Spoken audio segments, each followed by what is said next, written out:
This is WOR New York. Stay tuned for In Conversation. First, this bulletin from the WOR newsroom. 6 members of one family have been found shot to death in their night clothes in their expensive home in Amityville, Long Island. The only available information at this moment, according to the Amityville Village Police, is that the victims have been identified as members of the DeFeo family.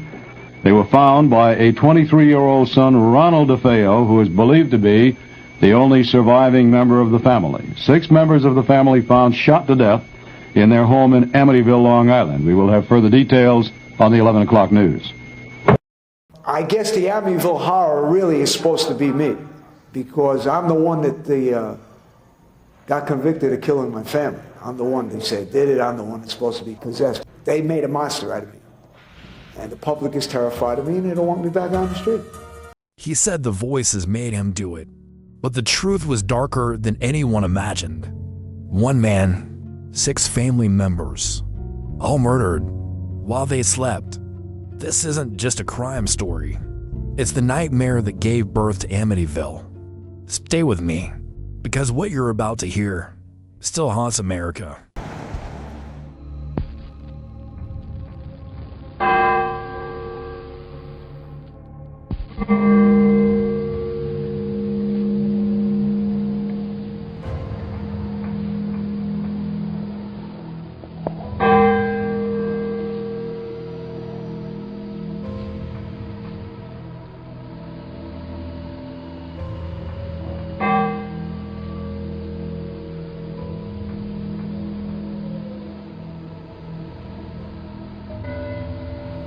The house on Ocean Avenue. What if the house you called home, the place you felt safest, held a secret so monstrous it could only be revealed in blood? It was just before 6:30 a.m. on November 13th, 1974, when 23-year-old Ronald DeFeo Jr. burst into Henry's bar in Amityville, Long Island. His face was pale, his hands trembling, eyes wild. He shouted, "You gotta help me. I think my mother and father are shot." Several bar patrons followed him, confused but concerned, to 112 Ocean Avenue, a large Dutch colonial home sitting quietly on a peaceful street. But what they found inside would scar them forever. Today, police combed the DeFeo's handsome 3-story house for clues, while divers explored the backyard swimming pool for the still unfound murder weapon. Police have been questioning the son, Ronald, and now say he is being, quote, safeguarded. What about Ronald DeFeo, the son, the surviving son? Ronald is being safeguarded by the Suffolk County Police at this time, because there's 6 members of the family dead, and we don't know why, and he's the sole remaining member. Is he also a suspect? He's not a suspect at this time. Lying face down in bed were Ronald S.R. and Louise DeFeo, shot execution style. In the next rooms, their children, Dawn, Allison, Mark, and John Matthew, all lifeless, all killed the same way. Each one shot with a .35 caliber Marlin rifle as they slept. No struggle, no signs of a break-in, no screams heard by the neighbors. The entire DeFeo family, all but one, wiped out. From the outside, the DeFeos look like a model American family. Ronald S.R., a successful car dealer, was known for his stern demeanor and obsession with image. He provided well, and the house on Ocean Avenue was his proudest display. Louise, a devout Catholic, seemed to play the part of the quiet homemaker. Their 5 children were clean-cut, attended Catholic schools, and rarely drew attention. But behind the pristine walls was something much darker. Friends of the family whispered about Ronald S.R. as controlling nature, his violent temper. He was said to rule the house with an iron fist, especially with his oldest son, Butch. Butch was different. He didn't fit the mold. Tall, overweight as a boy, often bullied in school, Butch grew into a young man angry at the world and even angrier at his father. He was known for drug use, lying, and a string of petty thefts. Despite working at his father's dealership, he often skipped out. He once pulled a gun on a friend during a hunting trip, then laughed it off like a joke. his nickname among locals, Big Ronnie. He had these eyes, one friend later said, like he was always somewhere else, like he wasn't fully in the room with you. That day, Butch told the police an elaborate tale. He said a mafia hitman named Louis Fellini had broken in and killed his family, that it was revenge for his father's rumored mob ties. He described the scene in eerie detail. Too much detail, investigators thought, but the cracks came quickly. There were no signs of forced entry, no valuables taken. The family dog, a large, vocal animal, hadn't barked once. The rifle used was from inside the house. And most disturbingly, all 6 victims were found in the same position, lying on their stomachs. No one had moved. No one had run. It made no sense. You're telling me, one detective later said, that someone came in with a rifle, fired 8 deafening shots in one room, and no one else woke up. Then came the biggest red flag, the timeline. The autopsy showed the murders likely happened in the early hours, around 3 a.m. Butch said he was at work at that time, yet co-workers claimed he never showed up. Security cameras showed no trace of him that morning, and when detectives confronted him with the inconsistencies, he broke. I'm Ronald Butch DeFeo. I'm presently incarcerated at the Greenhaven Correctional Facility. I was found guilty of the Amityville murders, in which I was found guilty of killing my mother, father, 2 brothers, and 2 sisters in 1974 on November 13th. And I was sentenced to 25 to life by Judge Stark after a jury of 12 peers, people of my own choosing, found me guilty. At 1:15 a.m. on November 14th, less than 24 hours after the murders, Ronald DeFeo Jr. slumped into a chair at the Suffolk County Police Department. He didn't cry. He didn't hesitate. He simply said, "It all started so fast. Once I started, I just couldn't stop. It went so fast." Butch admitted to killing his parents first, then methodically moving through the house, room by room, firing at his siblings while they slept. He claimed he didn't know why he did it, only that he felt something inside him snap. Police asked about the gunshots. Why didn't anyone wake up? Why didn't the kids scream? "I don't know," he said. "Maybe God made them sleep." That line chilled even the most seasoned officers. But the horror was far from over, because soon, Butch would change his story again and again, each version darker than the last. The monster behind the smile. It wasn't me. It was the voices. Ronald DeFeo Jr. Second confession. The morning after Ronald DeFeo Jr. confessed to murdering his entire family, detectives believed they had their man and a straightforward case. But nothing about Ronald DeFeo Jr. would be straightforward. Just days later, his story began to shift and then splinter into something far more disturbing. It wasn't long before investigators, attorneys, psychiatrists, and eventually the entire nation realized they were dealing with a man who blurred the lines between reality, delusion, and manipulation. To understand Butch DeFeo, you have to go back far before the killings. Born in 1951, Ronald was the eldest child in a house ruled by fear. His father, Ronald Sr., was controlling and verbally abusive. He demanded perfection, especially from Butch. When Butch didn't measure up, and he often didn't, he was berated, beaten, or worse, humiliated in front of his siblings. Family friends say the beatings were severe. One neighbor later recalled, "We'd hear yelling, things slamming. You just hope the kids were okay." As Butch grew, so did his resentment. At school, he was teased for his weight. At home, he lived in his father's shadow. And by his late teens, Butch was already abusing heroin, LSD, and barbiturates. He began lashing out violently, once threatening to kill his father during a family argument. But instead of therapy or treatment, Ronald Sr. gave him a car. a weekly allowance, a job at the dealership where he didn't have to work.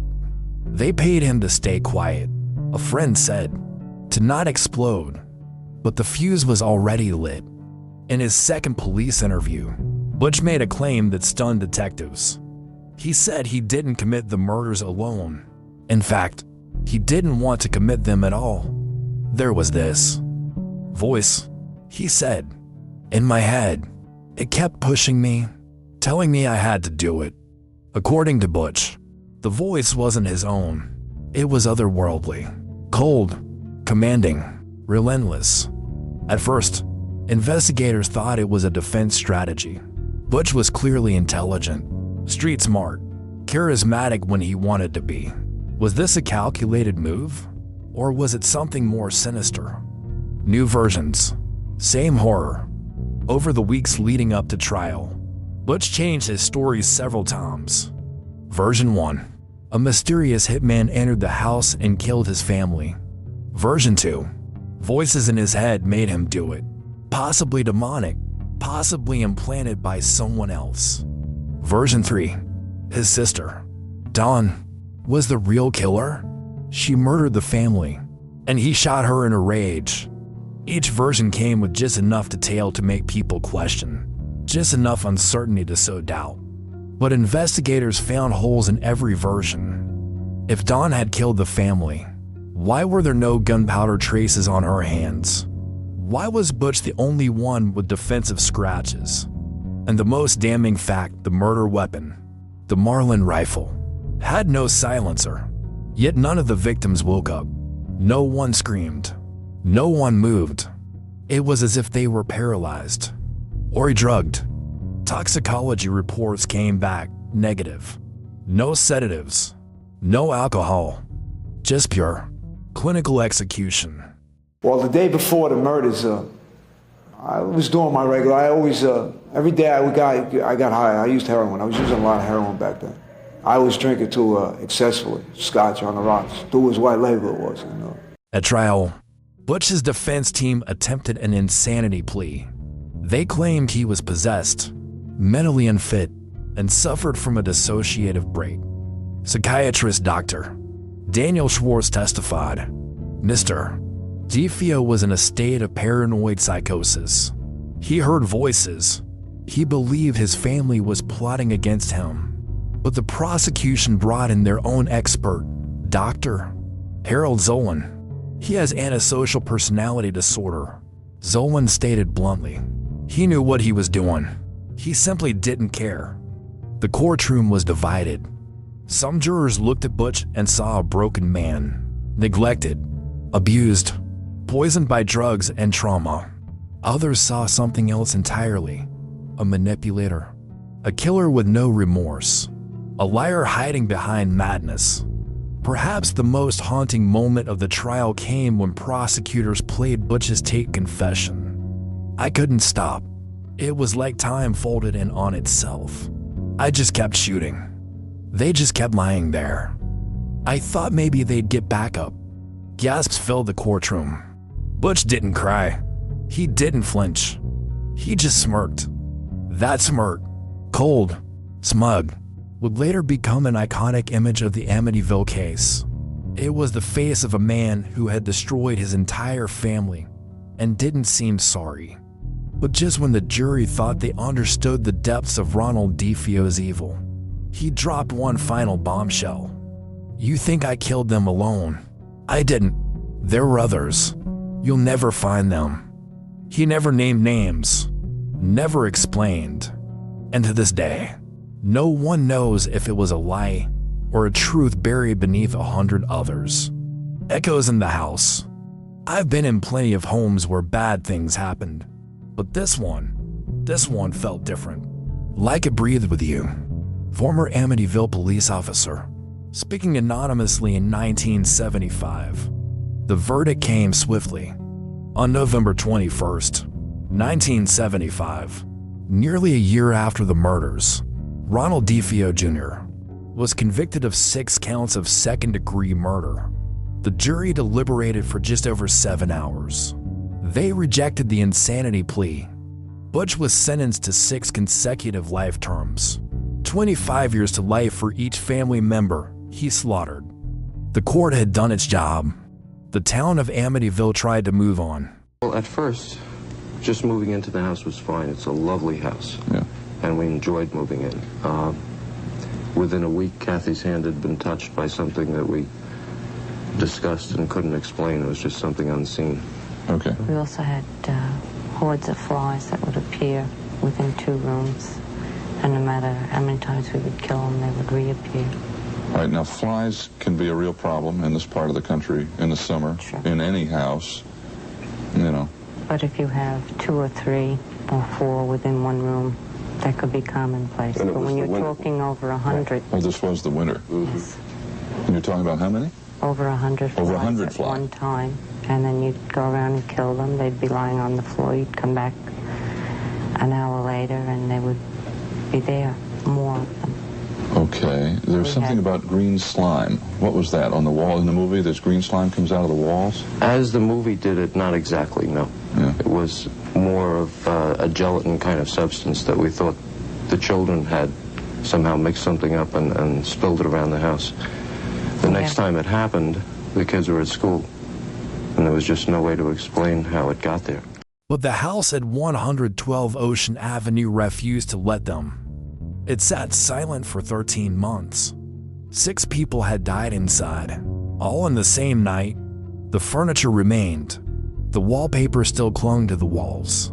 Even the cross over the DeFeo's bed hadn't been taken down. Real estate agents had a hard time selling it.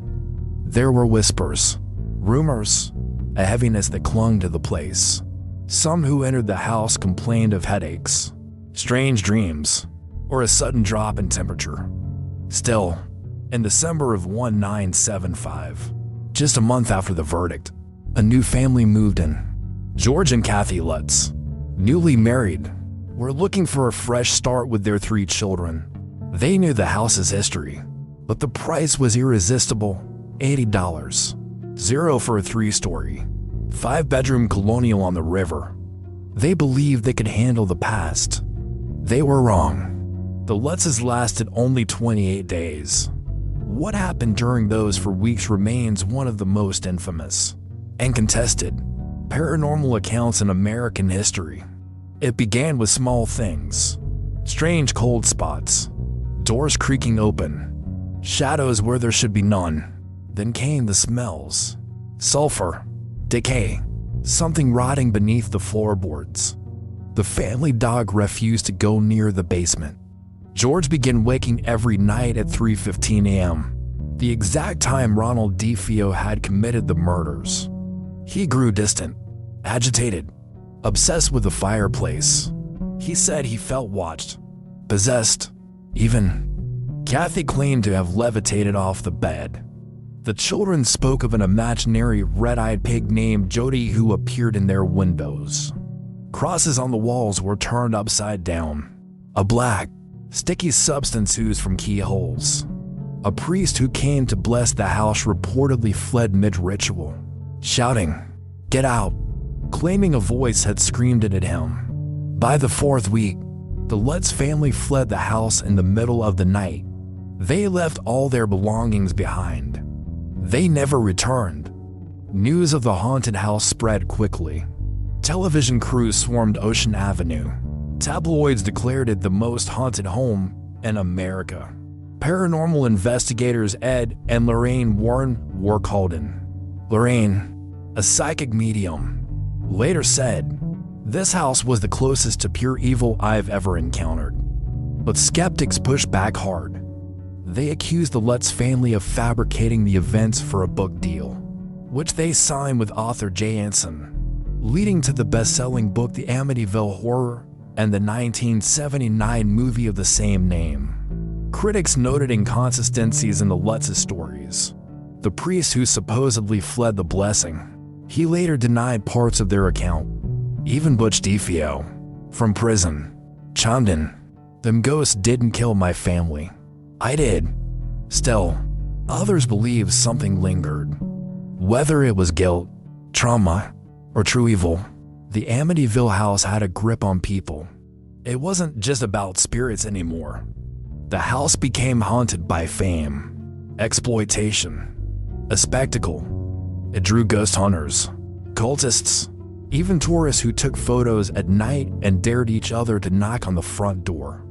Locals began avoiding Ocean Avenue altogether. The house changed hands multiple times in the years that followed. Each owner insisted it was quiet, just a house. But neighbors spoke of flickering lights. Police records showed increased reports of break-ins and trespassing. One officer recalled seeing a figure in the top bedroom window when the house was supposed to be empty. "You can believe whatever you want," he said. But that place, it never really settled down. In 2005, during a rare prison interview, Ronald DeFeo Jr. made a statement that stopped the interviewer cold. "I never said the Lutzes were lying. I just said they didn't know the whole story." "What story?" the interviewer asked. Butch smiled. "The house never wanted me to stop at 6. The haunting legacy of Butch DeFeo. They all think they know what happened, but they weren't there. They didn't hear what I heard. They didn't feel what I felt." Ronald DeFeo Jr. 1993 prison interview. After the media storm, the book deals, the horror movies, and the endless stream of paranormal investigators, one truth remained buried beneath the spectacle. The man at the center of it all was still very much alive. Ronald DeFeo Jr. had become a ghost himself, not in death, but in infamy. Locked away at Green Haven Correctional Facility in Stormville, New York, Butch served out his 6 consecutive life sentences in relative obscurity. But while the public moved on to newer monsters, Butch continued spinning his web from behind prison walls. And what he said over the years would only deepen the mystery and the madness. If there was one constant in Ronald DeFeo's life after the murders, it was contradiction. Every few years, he'd grant a new interview, and each time, the story changed. Sometimes, he claimed he blacked out and couldn't remember the murders at all. Other times, he swore he was framed, that someone else had pulled the trigger. "I didn't kill my family," he told one reporter in 1990.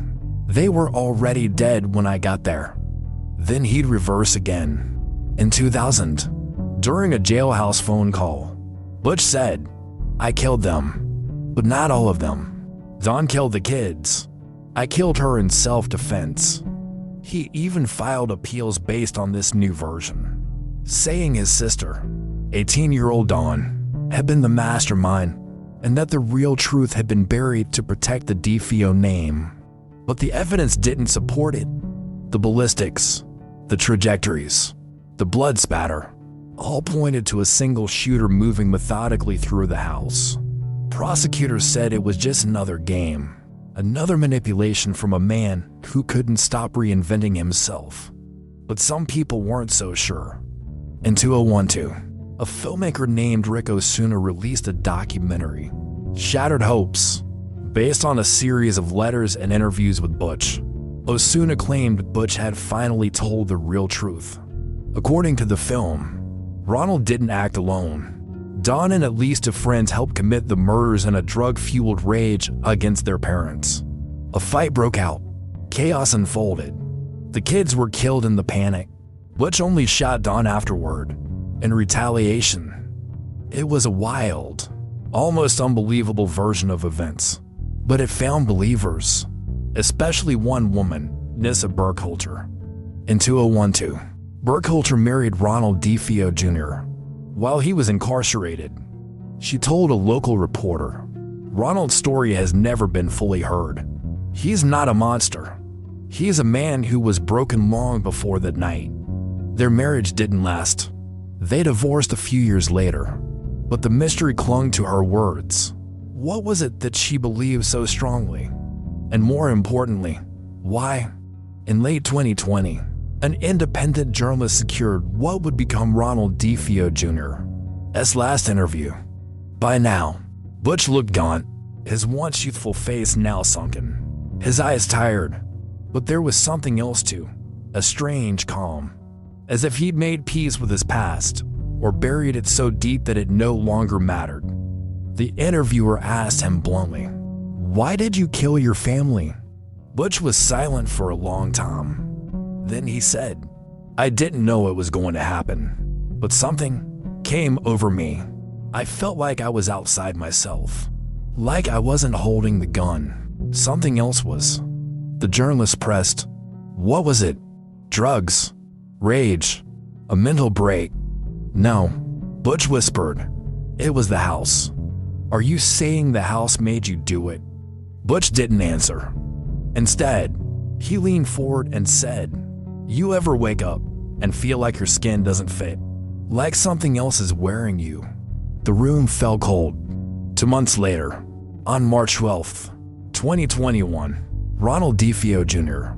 was found dead in his prison cell at the age of 69. The cause of death was never made public. He left no final statement, no confession, no apology, just silence. And in that silence, an echo that still haunts Ocean Avenue. In 2022, a former crime scene technician who worked the DeFeo case, now retired, shared a chilling detail in a podcast. There was something odd about that house. He said, "Every camera we brought in to document the scene, the film came back blank. Only that house. Only those rooms. Did you ever figure out why?" He paused. "Some things don't want to be seen." Now, why did you come by tonight to look at this house? To see what that book was all about and everything about the house, the way it looked, and all the things that people say about it. Oh, we just wanted to see what it was like. I guess we just specifically came from Chicago to see it. Well, do you believe all the stories? Yeah, I do. They're kind of creepy. They gave me the creeps that... Why do you believe it when the present owners say there's no truth to it at all, and they've been living here for almost 2 years? Oh, I didn't know they had present owners. I thought it was deserted. The curse of Amityville. People keep asking, was the house cursed? Haunted? Possessed? Maybe it's simpler than that. Maybe evil just needs a place to call home. Lorraine Warren, demonologist.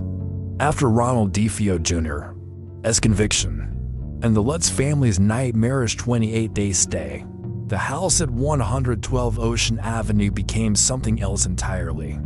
No longer just a crime scene. No longer just a home. It was a symbol of horror, of trauma, of something many believed couldn't be explained by psychology, law, or logic. And it didn't stop with the DeFeos or the Lutzes, because over the decades, the house's influence seemed to ripple outward, touching everyone who got too close. What followed the Lutz family's departure was a string of unsettling incidents tied, directly or indirectly, to the house and those who dared to explore its story. The next owners who moved into 112 Ocean Avenue in the late 70s changed the address to deter curious tourists. They denied experiencing anything supernatural, but eventually sold the home after receiving a barrage of threatening letters and unwanted visits. People would drive up at night, park outside with cameras. Some tried to break in. One even left a cross and a handwritten letter saying the devil still lived there. A film crew working on the 1979 movie The Amityville Horror claimed strange electrical outages, equipment malfunctions, and cold drafts, despite shooting on a completely different set built in New Jersey. One cameraman reportedly refused to continue filming after seeing someone standing in a hallway that wasn't there. Jansen, the author of the book that made the Lutzes famous, died shortly after publishing his second horror novel, Heart Attack, sudden, at 58. Some called it coincidence, others something else. Investigators, especially those in the paranormal field, spoke in hushed tones about visits to the property. "It's not always what you see," said one ghost hunter in a 1997 interview. "It's what you feel the second you walk in, like you're being watched by something old." Despite the house's terrifying reputation, skeptics were never far behind. Many believe the Lutzes fabricated their story for fame and fortune. They profited from books, movies, TV appearances, even as their personal lives began to unravel. George and Kathy Lutz eventually divorced. William Weber, Ronald DeFeo Jr., as former defense attorney, later claimed he helped the Lutzes create the haunting story over a bottle of wine. He said it was a plan to sell books and reopen Butch's case. But the Lutzes denied this until their deaths. "We told the truth," George said in his final interview. "We lived through something in that house. Whether people believe it or not, that's their choice. We know what happened." Parapsychologists and neuroscientists offered alternative explanations: mass hysteria, sleep paralysis, the power of suggestion.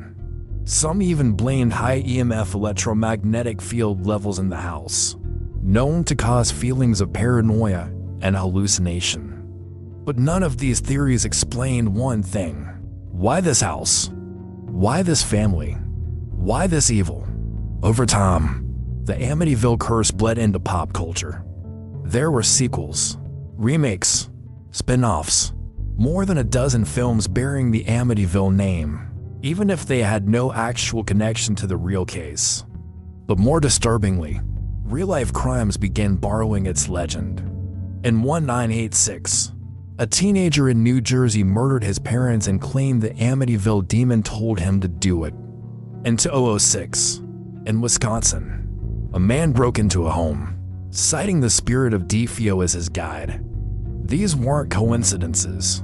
These were people invoking the Amityville name, as if it had become its own entity, a mythology of murder. Even Ronald DeFeo Jr., in one of his last prison letters, acknowledged the strange pattern. "People say I started something. I didn't. I just opened the door." 112 Ocean Avenue still stands, but it's no longer a place of pilgrimage. The address was changed. The iconic quarter moon windows, often called the eyes of the house, were remodeled. The property is privately owned, with no signs of its past visible from the street. But those who live in the area still talk, quietly. Some say they still hear strange sounds on windless nights. Others say the lights flicker when no one is home. And some locals, those who remember the DeFeos, still walk a little faster when passing that stretch of Ocean Avenue. "The house may look normal now," one longtime neighbor said, "but it remembers." In 2023, a paranormal podcast host revealed a final, chilling discovery. While reviewing the original floor plans of the DeFeo home, he noticed something odd: a small, sealed room in the basement that was never listed in police reports or real estate records. It had no doors, no windows, just for cement walls. When asked about it, a local contractor who worked on the house decades ago whispered, "That room, it wasn't built by us. It was already there. Evil never leaves quietly." This wasn't just a murder. It was a silence, an erasure. Like something walked through that house and wiped out an entire bloodline in one breath. Suffolk County homicide detective, retired, before the movies, before the ghost stories, before the word Amityville became synonymous with horror. There were 6 people, 6 lives, 1 family, gone in a single night. Louis DeFeo, Ronald DeFeo Sr., Don, Allison, Mart, John Matthew, a mother, a father, 4 children, each gunned down in their own bed. None had time to scream. None had time to run. This wasn't a moment of rage. It was methodical, cold, almost ritualistic. And despite the endless layers of storytelling that followed, despite the lies, the legends, and the Hollywood rewrites, this brutal truth never changed. 6 human beings died terrified and alone, and the man who did it never gave the world a satisfying answer. Kathy DeFeo, a former school friend of 13-year-old Allison, later described her as quiet, smart, and deeply kind. She wanted to be a teacher. Kathy recalled, "She was the kind of kid who stayed after class to help clean the board. That's who she was. Mark and John, the youngest boys, were close, only 2 years apart. They shared a bedroom, played Little League, laughed at the same cartoons. Dawn, the eldest daughter, was 18, independent, assertive. She told friends she wanted to leave home, possibly move to Florida. Some even say she feared her brother. And Louise, their mother, was often described as the glue that held the family together. She put on a smile at church, even when her eyes looked tired. Their father, Ronald DeFeo, is perhaps the most controversial figure. Abusive, demanding, but he also provided, protected, at least in his own harsh way. He was feared, yes, but in some ways, he was also a shield. They all died thinking they were safe in their home. The most chilling part of the DeFeo murders isn't the brutality, it's the quiet. All 6 victims were found face down in their beds. No signs of struggle, no evidence of sedatives, no blood trail suggesting they moved, just stillness. Some investigators theorize the children may have been trained, conditioned, not to react, not to get up, not to scream. It was as if they didn't even try. One crime scene officer remarked, and that's the part I've never been able to let go. Could they have been paralyzed by fear? Was there something in that house, psychological or otherwise, that suppressed their instincts to survive? Or was it something deeper, a kind of submission that only comes from years of living in fear? For all his twisted claims and contradictory confessions, Ronald DeFeo Jr. never once offered a heartfelt apology. He never asked for forgiveness. In fact, in one of his last interviews, he laughed when asked about his legacy. Legacy? You mean what I'll be remembered for? I'll tell you, they'll never forget me. You don't forget the devil. But there is something else he said, something that never made it into most news reports. He whispered it at the end of an interview, after the cameras were off. They weren't the only ones I saw that night. The interviewer asked him to repeat himself, but Butch only smiled and walked back to his cell. What did he mean? Hallucinations, delusions, or something else, something he was never ready to say out loud.